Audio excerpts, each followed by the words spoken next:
Shalom chez vous. Aujourd'hui, je suis venu réconforter quelqu'un qui est en train de bâtir. Bien, mais lorsque tu es en train de bâtir une destinée, un projet, les enfants, une famille, je ne sais, ici Néhémie est en train de bâtir la muraille. Il a appris et il est parti sur place pour bâtir. Mais ce n'était pas facile pour Néhémie. Bien-aimés, les ennemis de la construction sont toujours à côté de nous. Les ennemis de ceux qui bâtissent. Sache que lorsque tu es en train de bâtir, il y a des gens qui veulent détruire. Et ils sont toujours là, à chaque étape de la vie. Ne te trompe pas. Ne dis pas, je sortirai de ce combat et j'aurai la paix. Oui, bien-aimé, la paix, la sérénité, la joie, nous l'aurons au ciel lorsque Christ reviendra. Je ne dis pas que tu ne vivras qu'épreuve après épreuve. Non. Mais les ennemis de la construction sont là. Les ennemis de ta destinée sont là. C'est pour cela, tu ne dois pas te laisser influencer. Tu ne dois pas te laisser abattre parce que tu as une destinée à bâtir.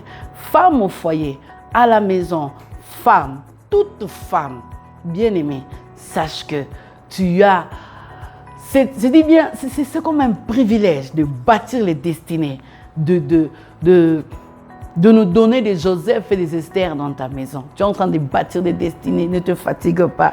Ici, Néhémie 4, le verset 15, elle me dit, lorsque nos ennemis apprirent que nous étions avertis, Dieu anéantit leurs projets et nous retournâmes tous à la muraille, chacun à son ouvrage. Ça, c'est après que Néhémie soit levé pour dire, levez-vous, ne vous découragez pas. J'aime le verset 14 qui dit, ne les craignez pas. Souvenez-vous du Seigneur grand et redoutable.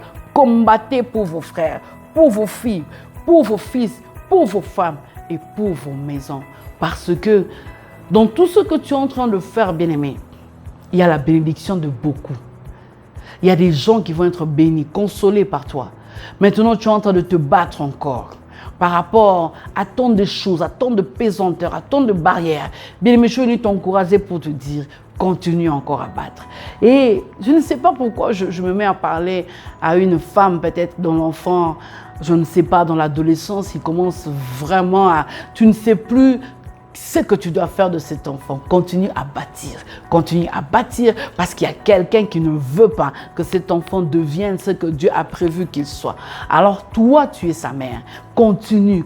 Je ne sais pas pourquoi j'insiste par rapport à ça, mais je sais que je parle à une femme. Et les ennemis apprennent, bien-aimés, que tu le veuilles ou pas, ils apprennent. Ils sont en train de comprendre que si on les laisse faire, cette muraille va se terminer et on va perdre. C'est pour cela qu'il faut les décourager. L'ennemi ne t'a pas enlevé les études du travail. L'ennemi ne t'a pas enlevé ton intelligence. Il n'a rien enlevé. Il veut te décourager parce qu'il ne peut pas te voler ce que Dieu t'a donné. Parce que lorsque Dieu t'appelle pour une destinée, il t'équipe pour ça. L'ennemi ne peut pas voler ton équipement, mais l'ennemi vient pour te décourager, pour que tu arrêtes de faire ce que tu es en train de faire, pour que tu te dises que ça ne va pas réussir, ça ne sert à rien. Il te montre le tableau de ceux qui ont commencé, qui se sont arrêtés. Il te montre le tableau de ceux qui ont commencé, mais bon, finalement, ça n'a pas eu d'impact. Bien-aimé, ne regarde pas ça. Regarde le tableau final de Dieu de ta vie. Le tableau final, c'est quoi? C'est que cette maison doit se terminer. C'est que ces études, je dois les terminer. C'est que ces enfants ici, moi-même, je dois les faire entrer comme ça, dans le mariage. C'est que ma vie doit devenir une bénédiction pour les autres.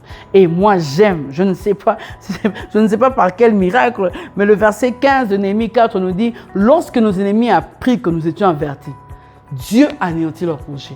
Bien aimé, il y a des choses que toi, tu ne vas rien faire. Continue à te focaliser parce que Dieu veille aussi sur ce projet. Du reste, toi-même, tu es le projet de Dieu et il veille sur toi. Il ne peut pas permettre que tu meurs comme ça, bien-aimé. Est-ce que tu sais que parce que tu es le choix de Dieu, tu comptes pour Dieu?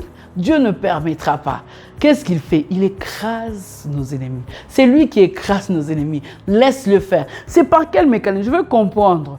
Eux, ils ont appris. Et ils veulent réagir. Ils ne savent pas que derrière les enfants d'Israël se cache un Dieu puissant, grand et redoutable. Bien-aimé comme toi, laisse-les apprendre.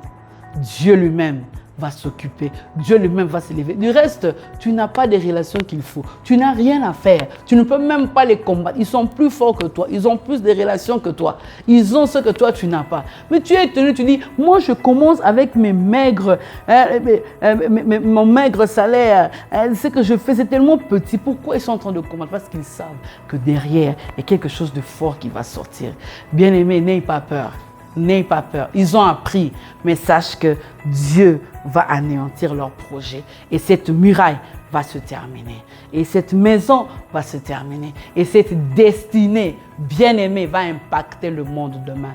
Je te parle aujourd'hui de tout mon cœur parce que je crois à un Dieu qu'on appelle Alpha Oméga, qui commence et qui achève. Et il va achever avec toi. Que mon Dieu te bénisse.